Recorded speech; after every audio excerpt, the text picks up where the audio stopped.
जब तक आपके अंदर ये भावना नहीं आएगी कि अभी तक हमने पाया तो नहीं, अभी हमें मिला नहीं, ये हमें मिलना चाहिए, इसके लिए नम्रता हो कि हमें ये चीज़ मिलनी चाहिए, ये मन से इच्छा हो, ये शुद्ध इच्छा हो, तो क्यों ना हो जाए। लेकिन हम हिंदू हैं, हमें क्यों नहीं होने वाला, और हम मुसलमान हैं तो हमें क्यों नहीं होने वाला। नहीं होने वाला। ये आपके सर्टिफिकेट चलते नहीं है भगवान के दरबार में। आप कैसे इंसान हैं, ये पहली बात। और दूसरी बात ये है कि आपके अंदर शुद्ध इच्छा आत्म साक्षात्कार की है या नहीं। किसी भी धर्म के आप हो, उससे कोई फर्क नहीं पड़ने वाला। आपके अंदर शुद्ध इच्छा ये होनी चाहिए कि हमें आत्म साक्षात्कार हो जाए। अब इन धर्मों के जो संस्थापक थे उन्होंने यही कहा है, सबने यही कहा है कि अपने अंदर बसा हुआ जो आत्मा का प्रकाश है उसे प्राप्त करें। ऐसे कौन से धर्म में नहीं कहा गया? सभी धर्म में एक ही बात कही कि आप अपने को जानो, अपने को पहचानो। वो छोड़ करके हम आपसे बढ़िया और वो आपसे बढ़िया, ये करने से मैं देखती हूँ कि बड़ा अंतर आ गया है हम लोगों में और उन रशियन लोगों में जो एक बार सहयोगी हो गए तो जम गए, बस कहना नहीं पड़ता उनको। दूसरी बात कहना पड़ती है बात कि जैसे ही सहयोग में आए, आज ही वहाँ सवेरे हुआ कि भाई ये बीमारियाँ ठीक हुई। सहयोग से होती है बीमारी ठीक, क्योंकि जो आपकी मूलाधार में बैठी हुई कुंडलिनी है वो जब जागृत होती है तो उससे सारे चक्र साफ हो जाते हैं और उसके कारण ही आपकी तंदुरुस्ती ठीक हो जाती है।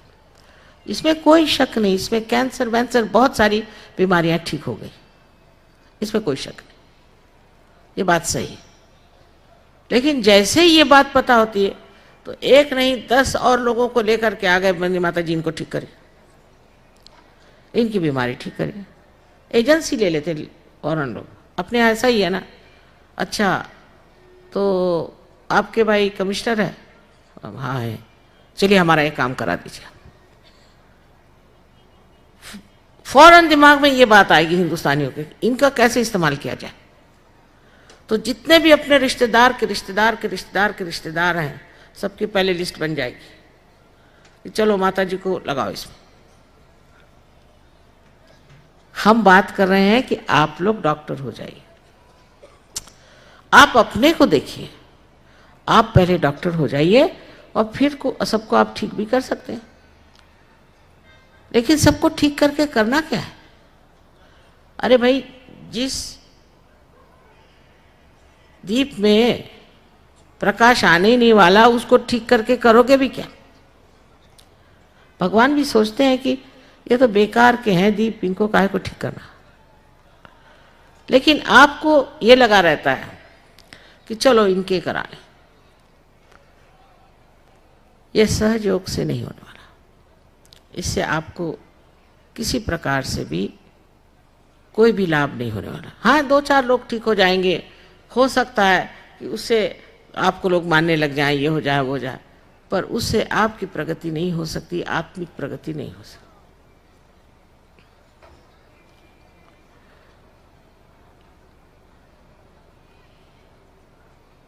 इसी प्रकार जो हमारे अंदर अनेक कुसंस्कार भरे हुए हैं वो जोर मारते हैं, उसे हमें समझ लेना चाहिए। जैसे किसी झूठे गुरु के यहाँ जा रहे हैं, अब माना कि वो 420 है, किसी तरह से हाथ घुमा के वो आपको सोने की चीज़ कोई देता है, पता हो गया, सबने कह दिया कि वो 420 है, पता हो गया, पेपर में भी आ गया, सब दूर हो गया, तो भी उन्हीं के शरणागत चले। क्यों भाई? अरे भाई इतने साल से कर रहे हैं, अब कैसे छोड़ेंगे? जैसे कोई शराब पीते हैं ना, उसी तरह लोग गुरु के पीछे लगे रहते। अब सहज में कहा गया कि भाई झूठे गुरु के पीछे मत जाओ, तो वहाँ हम सहज भी कर लेते हैं और गुरु को भी रख लेते हैं। तो ऐसे ही हुआ कि एक पैर मगर के मुंह में डालो और एक ना बोट में रखो और कहो कि हमें पार ले जाओ, आपके साथ वो मगर भी चलाएगा। ये हमारे अंदर दूसरी प्रवृत्ति कि जिस चीज को चिपके हुए हैं उसे हम छोड़ नहीं सकते, उसको छोड़ना है। यहां तक कि जिस सीढ़ी से आप चढ़ रहे हैं, अगर आपको ऊपर आना है तो आपको उस सीढ़ी को छोड़ना पड़ेगा और ऊपर आना पड़ेगा, जो कि अच्छी सीढ़ी है। जैसे धर्मातीत होना कहते हैं, धर्म से परे उठना। धर्म से परे उठने का मतलब ये नहीं कि आप धर्म को छोड़ते हैं, पर धर्म आपके अंदर इतना भिन जाता है कि आप अधर्म करते ही नहीं, ऐसा वो अपने अंदर भिन जाता है। आपको याद रखना नहीं पड़ता, आपको ये सोचना नहीं पड़ता कि ये धर्म है या अधर्म है, या किसी पंडित को जाके पूछना नहीं पड़ता भाई ये धर्म है कि नहीं। आप जानते हैं धर्म क्या है। दूसरे कालातीत होना, इतने आसानी से ये लोग हो जाते हैं। मेरा आश्चर्य लगता है कि जो हाथ हर समय हाथ में घड़ी बांधे रहते हैं वो कालातीत हो जाते हैं, लेकिन हम लोग नहीं हो पाते।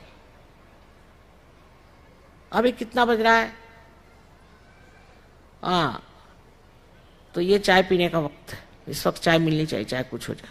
नहीं मिलेगी तो सिर फुटबल हो जाएगा। औरतों का भी यही हाल है और सबका यही हाल है कि इस समय से ये काम होना ही चाहिए। अगर नहीं हुआ तो हमारे शरीर को इतनी आदतें लग गई हैं कि वो उसी वक्त होना चाहिए, वही समय में होना चाहिए, और अगर नहीं हुआ तो हम खत्म। खासकर आदमी लोग तो घड़ी के गुलामी हो गए हिंदुस्तान में, मुझे लगता है। घड़ी की गुलामी करते करते अब ये हालत हो गई है कि वो अपने रहे नहीं, तो मनुष्य काल से परे चला जाता। काल उसके चरण छूता है, जिस वक्त वो जहां खड़ा हो जाए वही काल है। ये दशा आप सबकी बिल्कुल होने वाली है, आ जाएगी। लेकिन ऐसी ऐसी हमारे अंदर संस्कारों से भरी हुई चीजें हैं। एक छोटी सी बात है कि सिनेमा वालों ने एक संतोषी माता चला दी। इसके बड़े अनुभव आते हैं, खासकर आपके दिल्ली शहर में तो औरतें बड़ी संतोषी माता को पूछती हैं और वो पार नहीं होती, क्योंकि संतोषी करके कोई माता ही नहीं है। अरे जो स्वयं संतोष है वो संतोषी कैसे होगी? अब सिनेमा वालों ने चला दी तो हो गई संतोषी माता। अज्ञान की भी हमारे यहाँ कभी परिसीमा हो जाती कि ये सिनेमा वाले क्या देवी बना सकते हैं क्या? ये चीज, इसी प्रकार अनेक तरह की अजीब अजीब चीजें। इसका उपास करो, जिस दिन भगवान का जन्म हुआ उस दिन उपास करिए। जिस दिन जन्म होता है तो आप क्या सूतक कर रहे हैं क्या? उस दिन काय को उपास करने का? भगवान के नाम पे तो उपास करना ही नहीं चाहिए। वो क्या चाहते आप उपास करें? अब किसी से कह रहे उपास करने की जरूरत है? अरे माँ मैं इतने साल से उपास कर रही हूँ, काय को करे भाई? अगर किसी को नाराज करना हो, खासकर माँ को, तो उपास करो। इस प्रकार अनेक तरह की चीजें हमारे अंदर भरी है, वो चाहे आप किसी भी धर्म के हो जाए। अब ये धर्म का उपकार के अनुपकार कहूं मैं कि जिसके कारण लोग पार ही नहीं होते। तरह तरह की अजीब सजीब बातें हमारे अंदर घुस पड़ी। जब हम इस हालत में हैं अभी, उसी वक्त विदेश से अब उनका भी मारा आ रहा है। वो भी अपने कपड़े शपड़े लेकर के पहुंच रहे हैं यहाँ पर, क्योंकि वहाँ बिकते नहीं है। वहाँ रिसेशन आ गया तो अब मेजर साहब आए थे बेचने के लिए यहाँ कि तुम बेवकूफ़ हिंदुस्तानी तुम लोग खरीदो, अब उनके कपड़े पहनो, उनके जैसे हो जाओ, फिर जाओ डिस्को में, वहाँ शराब पियो, ये करो वो करो। वाह वाह वाह वाह, बहुत हम लोग मॉडर्न होने जा रहे हैं। सो इधर से ना निकले तो उधर चले। अगर माँ बाप ये सब धंधे करते हैं तो बच्चे डिस्को में जाते हैं। और दूसरों से कोई चीज लेने, फॉरेन की चीज लेने में हम लोग सोचते हैं बड़ी महत्ता है। साहब मैं फॉरेन में बहुत साल रही हूँ और घूमी हूँ, मुझे तो वहाँ सिवाय कागज के सिवाय और तो कोई चीज दिखाई नहीं दी जो अपने से अच्छी बनाते हैं। सच्ची बात है। वहां से लेने क्या चीज है? नायलॉन लेंगे कि कागज लेंगे आप? वहां से कौन सी चीज आपको अच्छी लगती है? ठीक है, एक रेडियो ले लिया, समझ लो टेलीविजन एक बार ले लिया, फिर उसके बाद फॉरेन की चीज अपने को इतनी अच्छी क्यों लगती है? मेरी आज तक ये समझ में नहीं आया। एक दिन ऐसी बात थी कि हमारे पति के एक दोस्त थे, उन्होंने कहा कि कोई अच्छा सा प्रेजेंट ले आओ इनके लिए, बहुत बढ़िया। तो मैं खादी भंडार में गई, वहां हाथी दांत का एक बड़ा सुंदर हितोपदेश श्री कृष्ण और अर्जुन का रथ सहित बना हुआ था, वो मैंने खरीद लिया। खरीदने के बाद मैंने सोचा अब इस पे लपेटे क्या, तो वहां पर कुछ अजीब सजीब पुट्ठे की चीजें थी। उनका भाई इसका ये डब्बा है, मैंने कहा भाई ये डब्बा तो चलेगा नहीं, वो तो जरा अंग्रेजियत वाले साहब हैं। तो मैं भटकी, बहुत भटकी कि अच्छा कागज मिल जाए, तो कोई कागज अच्छा मिला नहीं। मैंने कहा अब क्या करें, फिर जैसा भी मिला वो कागज लपेट करके मैंने उन्हें दिया। कागज देख के साहब चौंके, हमारे साहब भी चौंके कि ये क्या कागज है। मैंने कहा भाई देखो कागज तुम खोल के देख लो, ये हिंदुस्तान है, अच्छा कागज नहीं बनता। जैसे ही खोला उनकी आंखें निकल आई। मैंने कहा ये मेरा भारतवर्ष है, यहाँ एक से एक बढ़िया चीज है, लेकिन ये फालतू की चीज हम लोग बनाते नहीं अच्छी। अब वो तो छोड़िए, अब उनकी संस्कृति हम लेने लगे। इनकी संस्कृति क्या है? सत्यानाश हो रहा है उनका, ये भी समझ लीजिए, उनका सत्यानाश हो रहा है। उनकी कोई फैमिली सिस्टम नहीं रह गई। हम भी उनसे सीख रहे हैं। उनके सिनेमा देखेंगे, मियाँ बीवी झगड़ेंगे और कुछ नहीं। आश्चर्य की बात है कि इंग्लिश भाषा में कोई सी भी ऐसी नॉवेल नहीं है, कादंबरी नहीं है कि जिसमें पति पत्नी का प्रेम दिखाया हो। वो शादी से पहले ही दिखाते, उसके बाद कहते कुछ नहीं। एक भी किताब नहीं।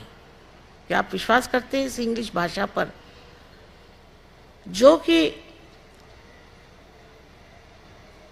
हमारी कुटुंब व्यवस्था को ही ठोस पहुंचाए, उसी को ठिकाने लगा दे? ऐसी संस्कृति के आप मुरीद हैं। दूसरे ये कि और भी संस्कृतियां हमारे अंदर गलत सलत आ गई, जिससे मर्द लोग बहुत ज्यादती करते हैं औरतों पे। अब औरतें अमेरिकन अगर हो जाए तो आदमियों का भी ठिकाना हो जाएगा, सब टंगे नजर आएंगे। तो इसकी तरफ भी हमारी रुझान क्यों है, मेरी समझ नहीं आता। जो हमारे देश की संस्कृति है, बहुत ऊंची संस्कृति है, उसको आप हिंदू कहिए कुछ कहिए, लेकिन जो भारतीय संस्कृति है वो सब में है। किसी भी धर्म का आदमी होगा यहाँ उस संस्कृति को मानता है। उसका भी हमारे ऊपर एक आघात चला आ रहा है। अजीब सजीब कपड़े, अभी मैं रास्ते में देख रही थी, लड़कियां अजीब सजीब कपड़े पहने घूम रही। आदमियों जैसे कपड़े औरतों ने पहने, औरतों जैसे कपड़े आदमियों ने पहने। कुछ समझ ही नहीं आ रहा था आदमी कौन है औरत कौन। और माँ बाप कुछ मना नहीं करते, कुछ कहते नहीं, कुछ उनकी ओर ध्यान ही नहीं। इस तरह के लोग सहज में नहीं उतर सकते। आपको आश्चर्य होगा, सबसे कम सहज में लोग अमेरिका के हैं, सबसे कम। उसकी वजह ऊट पटांग लोग हैं। उनके अंदर संस्कृति कहाँ से आए? अभी अभी तो वो बेचारे 200 वर्ष पूर्व वो एक देश बने, लेकिन हम तो अनादि है। हमारे यहाँ क्या नहीं हुआ। सहज भी चीज हमारे ही भारतवर्ष की, इसी देश में, इसी भारतवर्ष में सहयोग हजारों वर्षों से लोग करते आए। फर्क इतना ही था कि पहले एक गुरु को एक ही शिष्य होता था। करते करते करते 12वीं शताब्दी में फैलने लग गया और 16वीं शताब्दी में आप जानते ही हैं सब ने इसकी बात करी। सहज समाधि लागो, नानक साहब ने कह दी। कबीर ने कहा ईरा पिंगला सुख मन नाड़ी ने। कोई जानता भी नहीं इसका मतलब। कैसे कैसे लोग हो गए 16वीं शताब्दी में, चाहे वो महाराष्ट्र में हो, चाहे वो साउथ में हो, चाहे वो पंजाब में हो, और चाहे वो उत्तर प्रदेश में।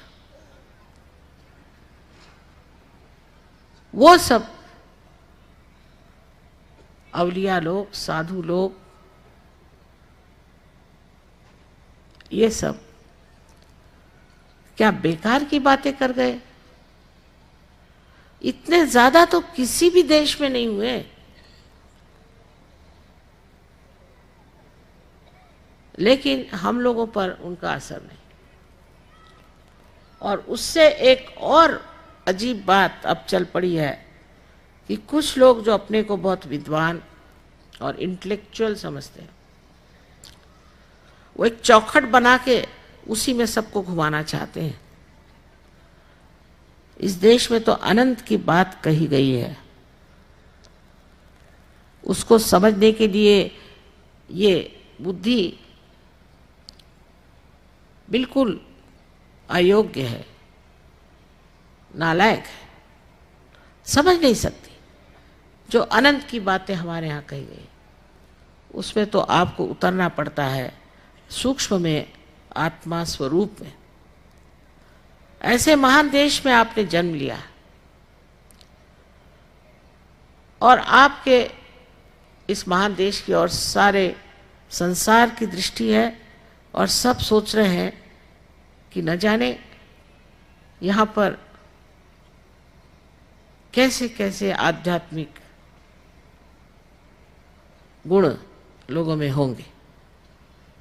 इसी उम्मीद में यहाँ आते हैं और सोचते हैं कि बड़े आध्यात्मिक लोग हैं। सब दूर मैं सुनती हूँ यही बात।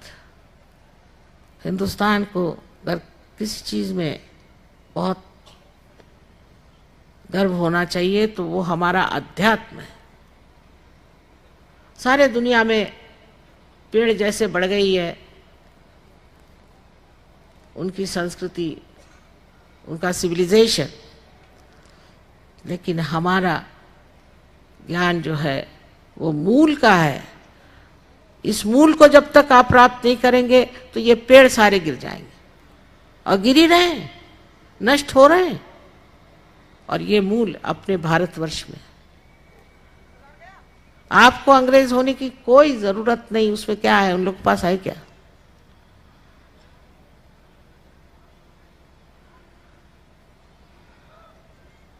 हमारे पास इतनी महान शक्ति है, ज्ञान है। आप उसमें उतरिए और आप समझिए कि इस देश में आपका जन्म हुआ है, वो कोई तो भी विशेष चीज है और आप कोई विशेष हैं। उस विशेषता को समझें और अपनी इज्जत करें, अपनी ओर नजर करें, इसे प्राप्त करें और ये सहज में आप प्राप्त कर सकते हैं। कुंडलिनी के लिए आप किताबें ले सकते हैं, इन लोगों से पढ़ सकते हैं। पढ़ने के लिए थोड़ा बहुत तो सामान तैयार कर लिया हमने, लेकिन कबीरदास जी ने कहा है पढ़ी पढ़ी पंडित मूर्ख भये, और मुझे बहुत ऐसे लोग मिल गए। इसलिए पढ़ने से पहले आप अनुभव लीजिए। जिस चीज में अनुभव नहीं है उसे पढ़ना क्या? अनुभवहीन बातचीत ही रह जाती। शंकराचार्य ने इसे शब्द जालम कहा है कि इस शब्द जाल से मुझे निकालो, इस शब्द के जाल में मत फंसो। और यही बात आज मैं आपसे कहना चाहती हूँ कि आप जो हैं वो अपनी गौरव गाथा मुझसे न सुनिए सिर्फ, लेकिन उसे आप देखिए और जानिए और समझिए। मेरे लिए तो इससे बढ़ के और कोई सुख की चीज़ नहीं। आज देखती हूँ मेरे हज़ारों बच्चे हैं, इतने बढ़िया मेरे बेटे हैं, बेटियां हैं। एक माँ के लिए यही है कि हमारे पास जो कुछ भी है सब आप लोग ले लीजिए, सारी शक्तियाँ आप में प्रस्फुटित हो, आपसे बहे और दुनिया देखे। इससे ज़्यादा और एक माँ क्या चाहती। आशा है आप लोग मेरी बात को समझेंगे और आज ही सब लोग पार हो जाएंगे।